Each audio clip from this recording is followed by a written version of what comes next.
നിർവഹിച്ചാൽ അത് വലിയ ഒരു മുതൽക്കൂട്ടാകുമെന്ന് പറഞ്ഞ ആ ഒരു കാരണത്താലാണ് ഇമാം ബുഖാരി റളിയല്ലാഹു അൻഹു അവിടുത്തെ സഹീഹ് ജമ്മ് ചെയ്തത് എന്ന് ഫത്ഹുൽ ബാരിയുടെ ആദ്യ ഭാഗങ്ങളിലൊക്കെ നമുക്ക് കാണാൻ കഴിയും. വേറെയും കാരണങ്ങൾ പലരും പറയുന്നുണ്ടെങ്കിലും ഒരു കാരണം ഇതാണ്.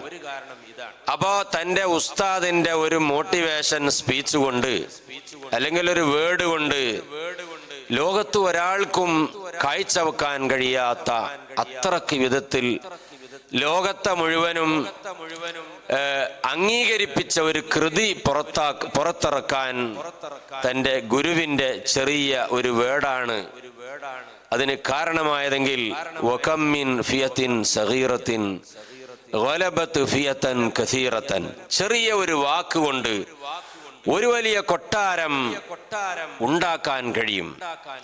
ചില കിതാബുകളിലൊക്കെ കാണാൻ കഴിയും അത്ഭുതങ്ങൾ സൃഷ്ടിച്ച ആളുകളെ കുറിച്ച്.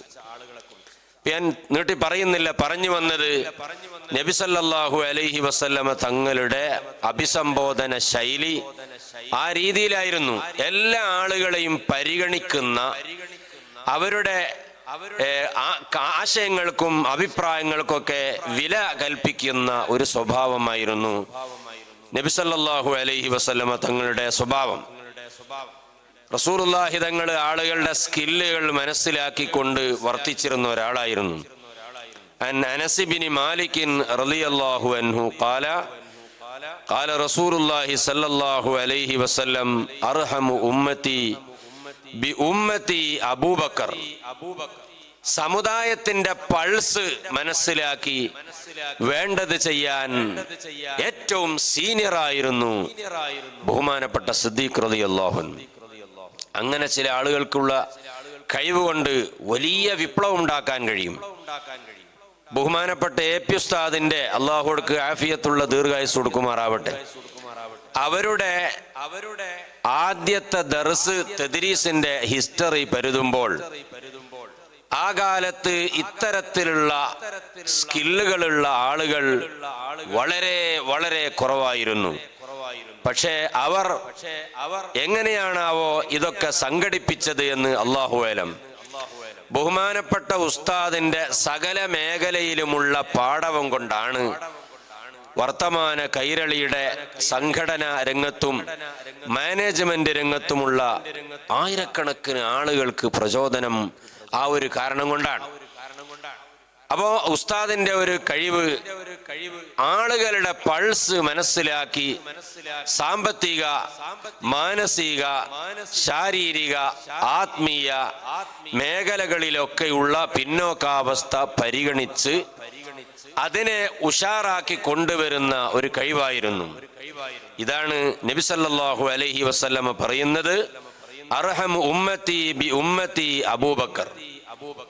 സമുദായത്തിന്റെ പൾസ്, അവരുടെ അവസ്ഥകൾ ഏറ്റവും കൂടുതൽ മനസ്സിലാക്കിയ ഒരാളായിരുന്നു അബൂബക്കർ സിദ്ദീഖ് റളിയല്ലാഹു അൻഹു. അതുകൊണ്ടല്ലേ ആരും കാണാത്ത മേഖലയിൽ പോയി ഒരു ഉമ്മയെ ശുശ്രൂഷിച്ച കഥകളൊക്കെ നമുക്കറിയാം.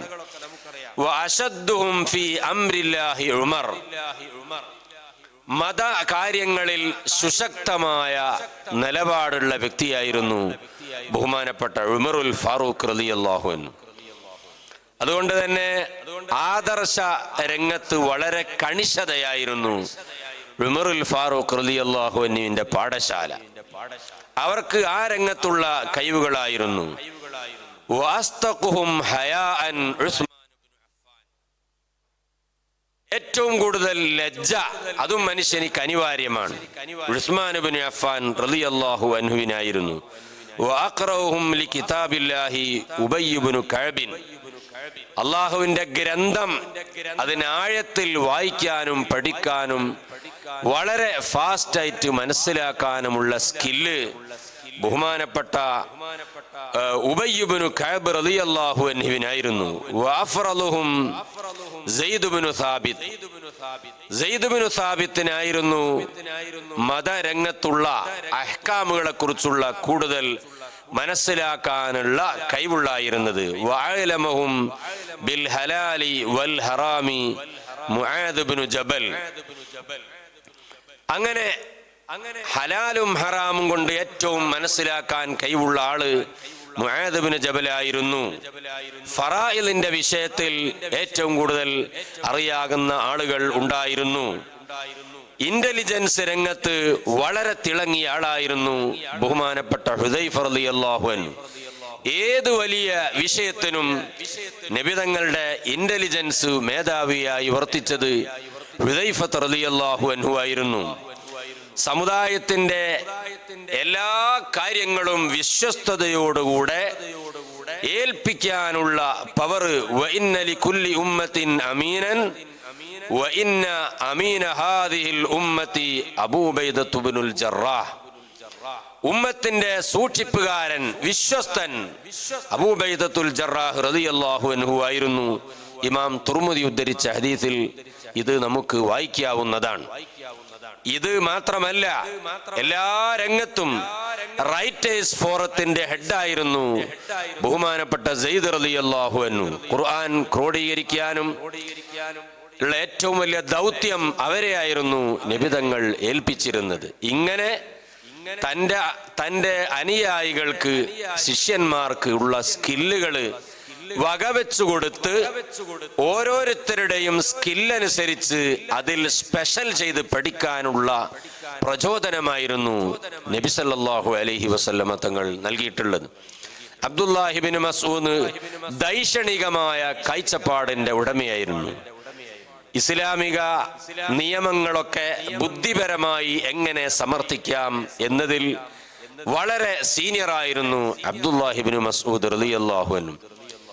ഇങ്ങനെ നബിതങ്ങളുടെ പാഠശാല, അവിടുത്തെ അധ്യാപന മെത്തഡോളജിയൊക്കെ പരിശോധിക്കുമ്പോൾ വിദ്യാർത്ഥികൾക്ക് പൊതുവെ ക്ലാസ്സിന് പുറമെ അവരുടെ സ്കില്ല് അനുസരിച്ചുകൊണ്ടുള്ള മോട്ടിവേഷൻ നൽകി അവരെ ഹയർ ലെവലിലേക്ക് ഉയർത്തുന്ന അധ്യാപന രീതിയായിരുന്നു ഹബീബായ റസൂലുള്ളാഹി തങ്ങൾക്കുണ്ടായിരുന്നത്.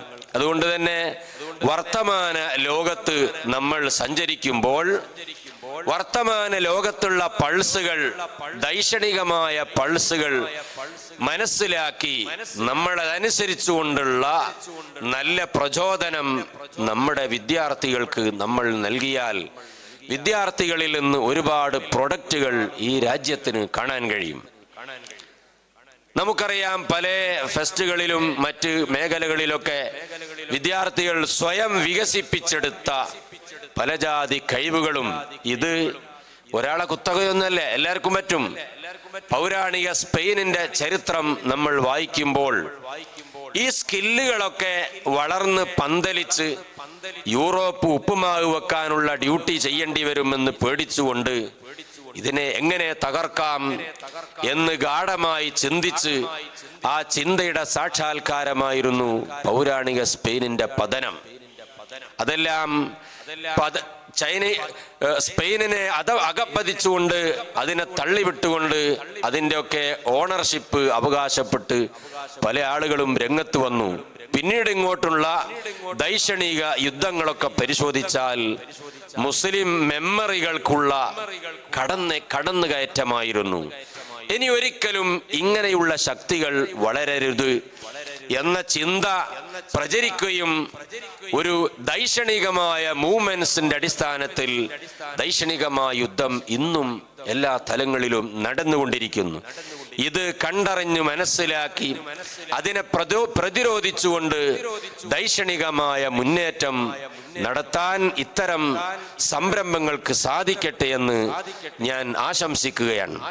നിങ്ങൾ വായിക്കുക, ഇന്നും മുസ്ലിം മുന്നേറ്റത്തെ തടയാനുള്ള ഗൂഢമായ തന്ത്രത്തിന്റെ ഭാഗമാണ് എന്തെങ്കിലും ചില അഭിപ്രായ വ്യത്യാസങ്ങൾ സോഷ്യൽ മീഡിയയിലും അല്ലാതെയും വിട്ടുകൊടുത്താൽ അവർ അതിന്റെ പിന്നാലെ അവർ ആയുസ്സൊക്കെ ചെലവഴിച്ച് അങ്ങ് പോയാൽ അവരുടെ എനർജി, പവർ, സ്കില്ലുകള് ഇത്തരം വാഗ്വാദങ്ങളിൽ ചെലവഴിച്ച് അങ്ങോട്ടും ഇങ്ങോട്ടും കശപിശ പറഞ്ഞുകൊണ്ട് നഷ്ടപ്പെടുത്തിക്കൊള്ളും.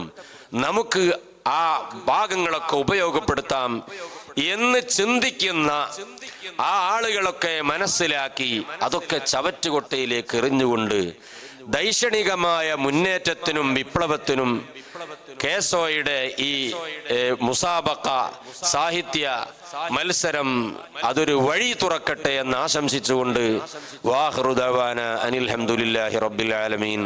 അസ്സലാമു അലൈക്കും വറഹ്മത്തുള്ളാഹി വബറകാതുഹു.